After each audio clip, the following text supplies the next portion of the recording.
ఒక చెట్టును కాపాడేందుకు. ఒక అమ్మాయి తన జీవితంలో 738 రోజులు నేల మీద కాదు, 180 అడుగులు ఎత్తులో ఉన్న చెట్టుపైనే జీవించింది. ఆమె ఎవరో తెలుసా? ఆమె జూలియా బటర్ఫ్లై హిల్. పర్యావరణాన్ని కాపాడేందుకు తన జీవితాన్ని సైతం పణంగా పెట్టిన మహిళ. 1997లో కాలిఫోర్నియాలోని రెడ్వుడ్ ఫారెస్ట్లో 1000 ఏళ్ల వయసున్న లూనా అనే భారీ చెట్టును నరకడానికి ఒక కంపెనీ ప్రయత్నించింది.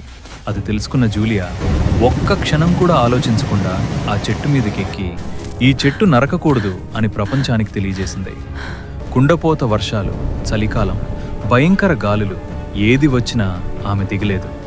స్నేహితుల సహాయంతో ఆహారం తెప్పించుకుంటూ 738 రోజులు ఒక్కసారి కూడా కిందకి దిగకుండా పోరాడింది. చివరికి ఆమె సంకల్పం ముందు తలవంచిన కంపెనీ ఆ అడవిలోని చెట్లను కాపాడేందుకు ఒప్పందం చేసుకుంది. అప్పుడు మాత్రమే జూలియా ఆ చెట్టు నుంచి దిగింది.